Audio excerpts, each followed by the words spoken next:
For me personally, we had a great crowd out there.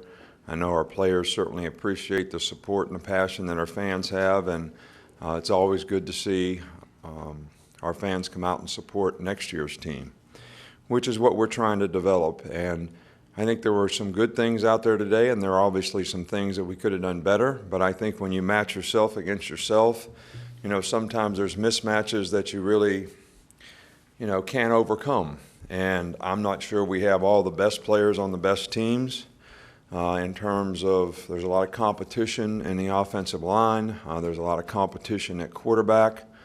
There's competition on defense in several positions. There's several players that are missing that didn't go through spring practice that would have a huge impact not only in how they played their position but the leadership that they show. So I don't think any conclusions can be drawn about anything that happened today other than the fact that this is an opportunity for us as coaches and as a team to look at where we are individually and collectively as a group, continue to evaluate, and use the rest of this offseason to focus on individual improvement for the players that we have so that they can go out there and execute with more consistency.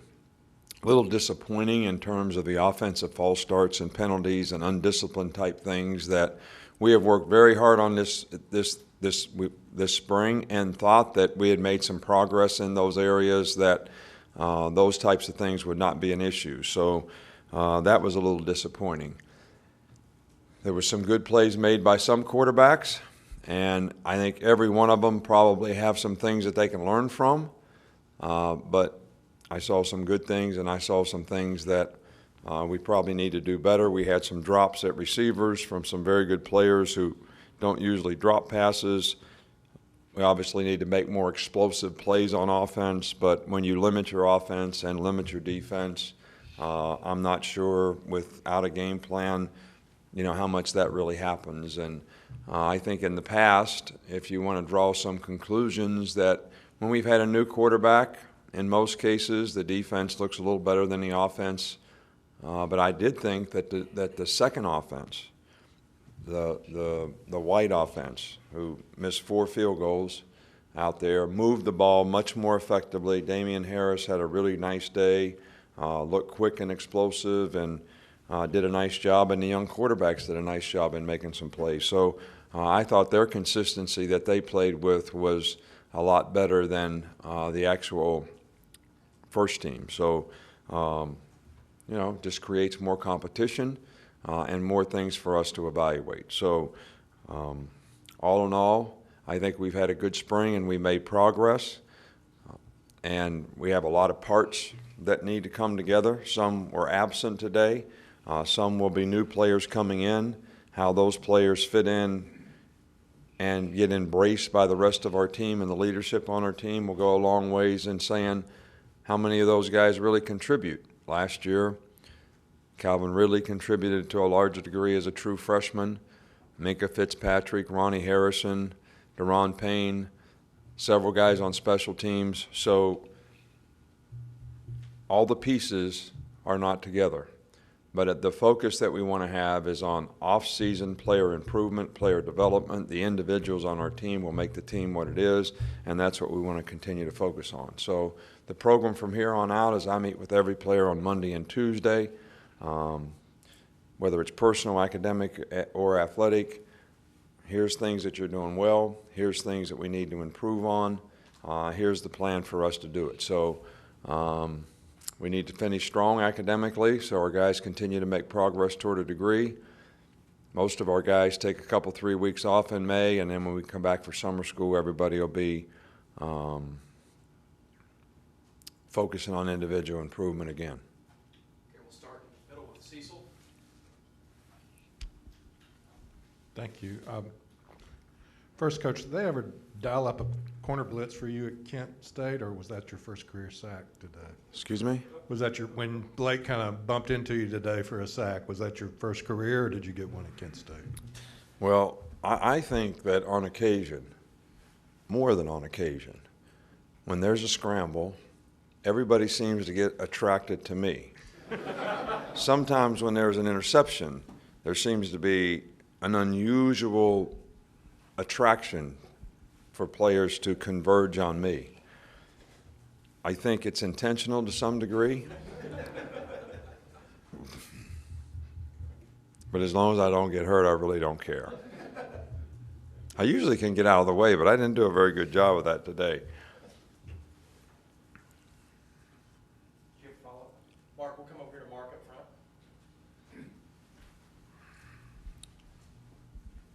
Yeah, if you could just expand on what you saw from the two young quarterbacks, Jalen Hurts and Blake Barnett. They both seem to play with some confidence there.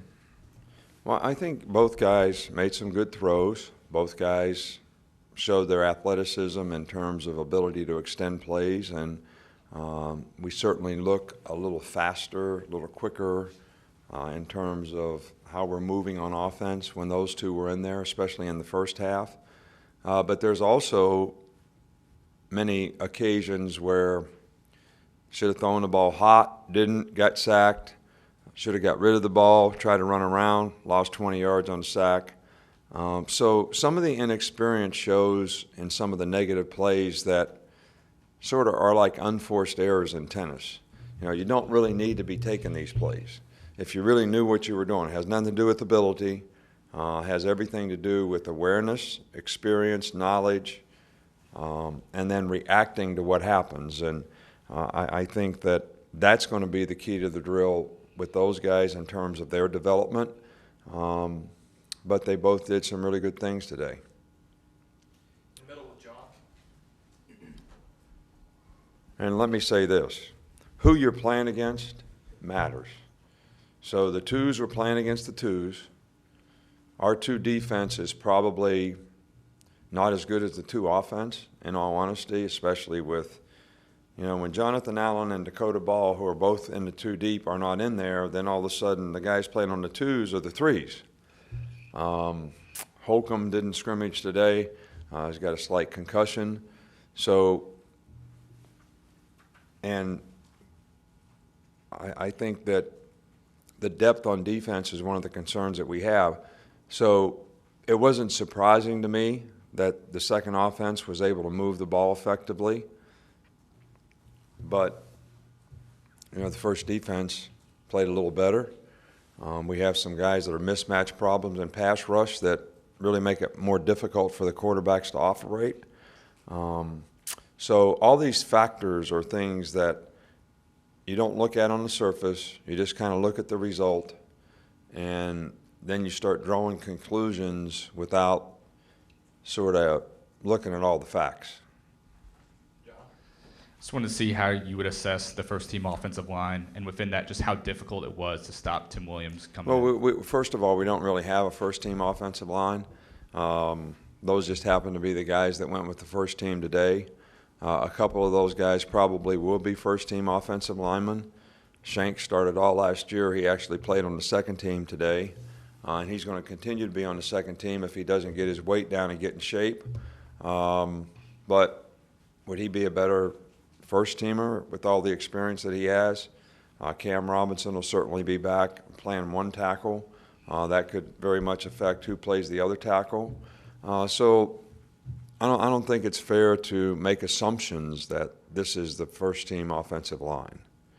Lester Cotton would have probably played right tackle better than the right tackle today, but we're trying to develop him as a guard because we think that's where he's going to end up playing next year. So this don't draw conclusions, because if you do, you're going to be wrong. You can draw them if you want and just be wrong. I guess you all don't have any consequences for being wrong, all right, like we do, because everybody watches us on ESPN and CBS, and so when we make mistakes, everybody knows it.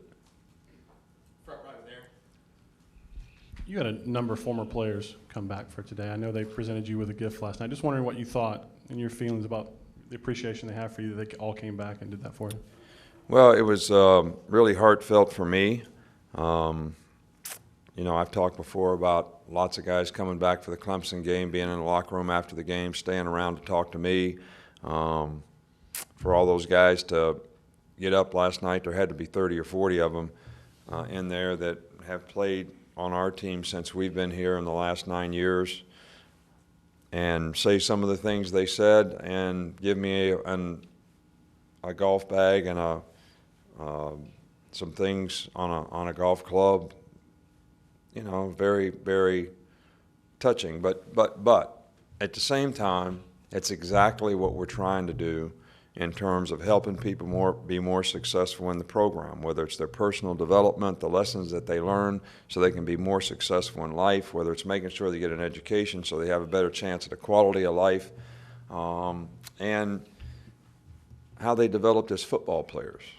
So all these things are the goals that we have for the program. So really makes me feel good when guys come back and they say things like, "You helped me do that.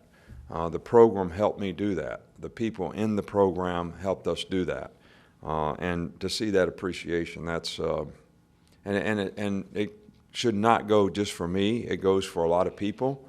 I drive the bus, but we got some really quality people here in a lot of ways, from our administration right on down, that contribute to having the kind of program that we have that helps the players benefit and create value for themselves. Last one in the back with Matt.